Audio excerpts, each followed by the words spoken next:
I went through that magnesium chart, the one you saved on Instagram, and traced every recommendation back to its source. The most popular one, the biggest trial behind it, had 24 people. That's not a clinical trial, that's a yoga class. You've seen the chart? Instagram, TikTok, Pinterest, probably your naturopath's waiting room. Glycinate for sleep, L-threonate for brain fog, taurate for anxiety, malate for muscle pain. Every problem matched to a solution. You screenshot it. You order whatever's next to your symptom. Done. Except, I tried to find who made this chart. No author, no source list, no citations. It just exists. Reposted so many times that everyone assumes someone, somewhere, vetted it. Nobody did. So I went through every box and looked at what's actually behind it. Some have real trials with catches. Some have a single mouse study. And two of the most popular recommendations have nothing behind them at all. But before I get to the chart, there's something your doctor is probably getting wrong. And once you understand it, I'll show you the one calculation that changes everything about which magnesium to buy. One that none of those charts ever mention. Leg cramps at 2 a.m. Eye twitching that won't stop. Period week where everything crashes. Eventually, someone mentions magnesium, so you look into it. According to NHANES data, 48% of Americans don't meet the minimum recommended intake. For women with hormonal conditions, research suggests that number is closer to 60%. Modern farming has depleted magnesium from soil. Stress and caffeine burn through what's left. But here's the part that actually matters. You go to your doctor. Blood test says your magnesium is normal, except standard blood tests only measure serum magnesium. Less than 1% of your body's magnesium is in your blood. The standard blood test your doctor orders, it measures less than 1% of your body's total magnesium. Your body constantly pulls it from bones and tissues to keep blood levels stable. So, your blood report can look fine while your cells are running on empty. So you decide to supplement. 15 types on the shelf. You Google it. You find a chart. No author, no sources, but it looks scientific, so you trust it. Before I flip the first box, there's one thing almost everyone gets wrong about magnesium supplements, including most of the people who made charts like this. When you buy a magnesium supplement, you're not buying pure magnesium. You're buying a compound, magnesium bonded to a carrier molecule. Think of it like a package delivery. The whole package is the compound. The product inside is the actual magnesium, what's called elemental magnesium. And the packaging is the carrier. Inorganic carriers are small, like oxygen, so the magnesium share is high. Organic carriers are bigger, like amino acids, so the magnesium share is lower. But organic carriers tend to absorb better because they keep the magnesium more soluble in your gut, which means inorganic forms pack more magnesium per pill, but less gets in. Organic forms pack less, but more gets in. And when you actually do the math, that's where the chart starts to fall apart. The most hated magnesium on the internet, Oxide.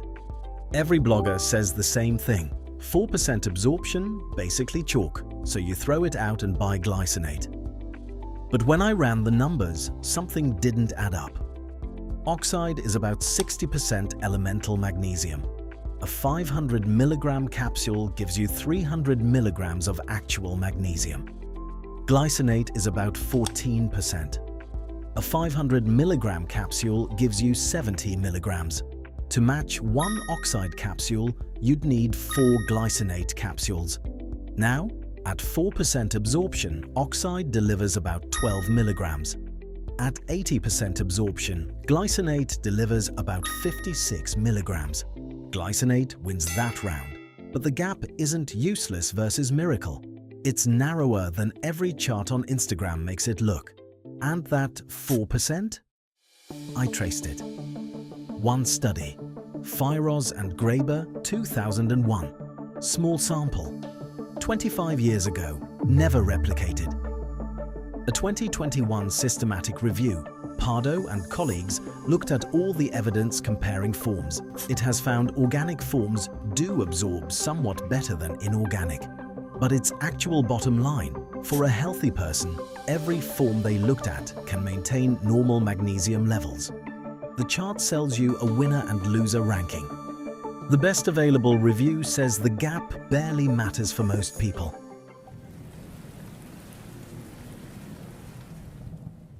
So the chart's entire ranking system is built on evidence that the researchers themselves say isn't strong enough to rank.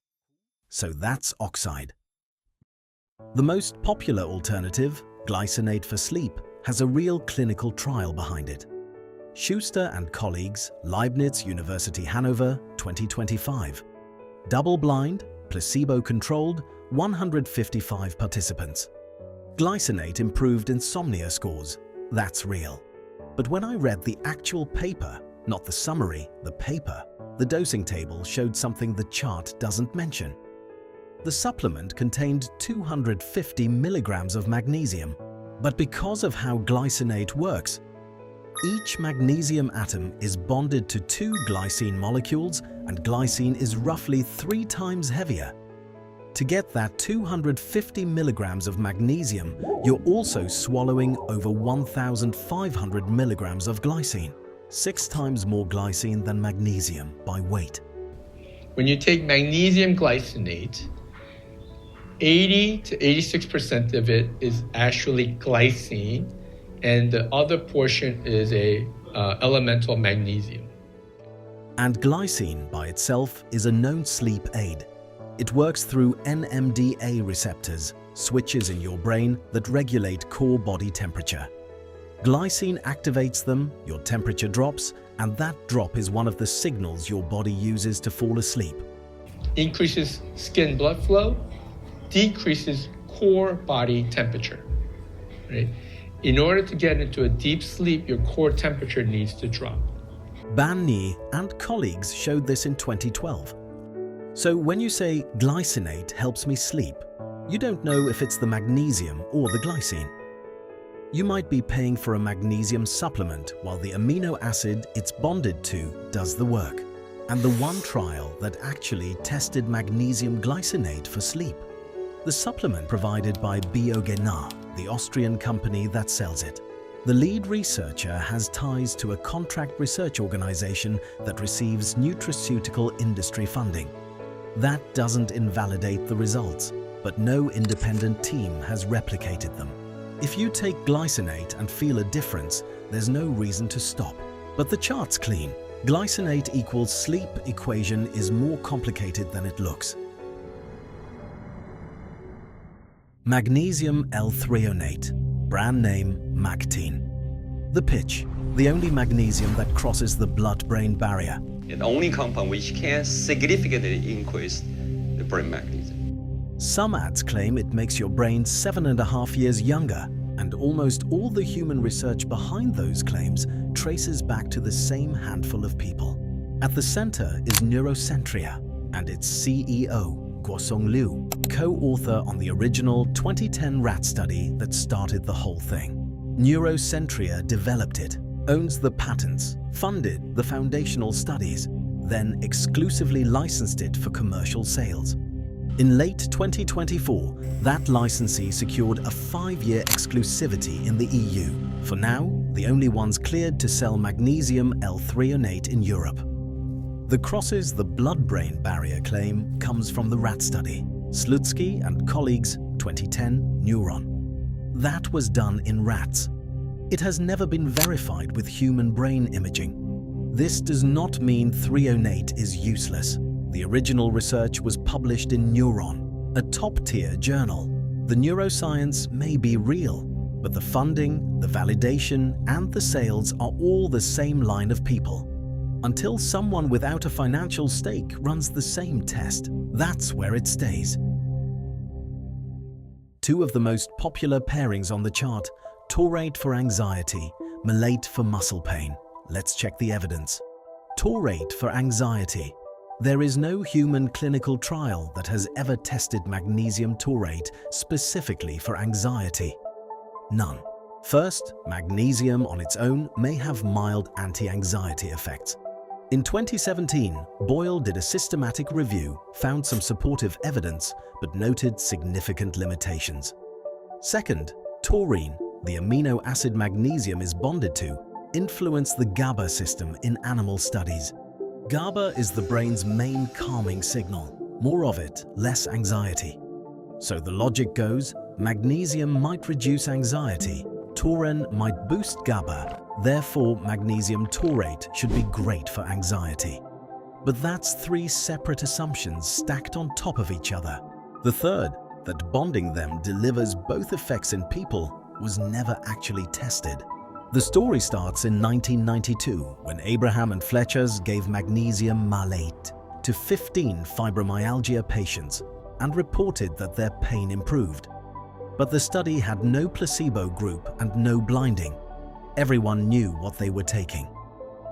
3 years later, the same team ran a proper trial, randomized, double-blind, placebo-controlled, and in the blinded phase, they found no clear effect.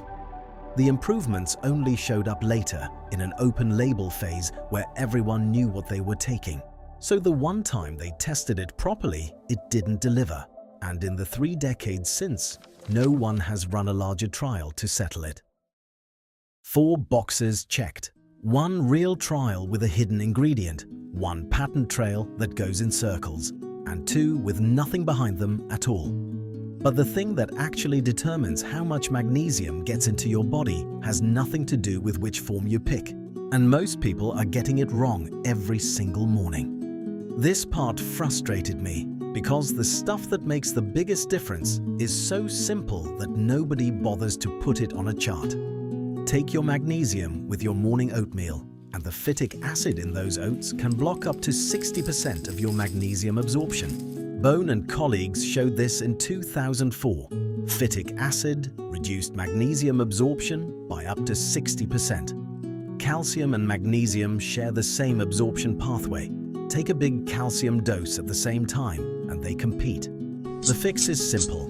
Take them 2 to 4 hours apart. And if magnesium gives you diarrhea, that's just osmosis pulling water into your gut. Split your dose morning and night, and for most people that solves it.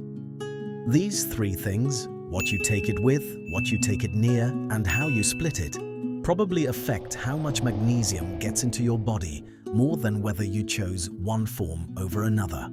You don't need a chart, you need a strategy. 1. For sleep, magnesium glycinate has the best evidence of the bunch, though best here still isn't proven. 2. If budget matters, don't write off Oxide. It's about 60% elemental magnesium, more per capsule than its reputation suggests. 3. How you take it beats which one you take. Away from oatmeal, apart from calcium, split morning and night. 4. If you actually want to know whether you're deficient, ask your doctor for an RBC magnesium test, not the standard serum one. 5. And this is the one that matters most. Consistency. The form you actually take every day beats the perfect form you forget half the time. Consistency always wins. That chart you saved on Instagram, look at it now. Some boxes have real evidence, some have only industry-funded studies, some have nothing at all. The form of magnesium matters less than you think. But magnesium itself matters more than you think. Instead of obsessing over which type to buy, make sure you're actually taking it consistently away from your oatmeal apart from calcium. That's the real answer, and no chart is going to give it to you. That chart you saved, are you going to delete it or send this video to whoever shared it with you?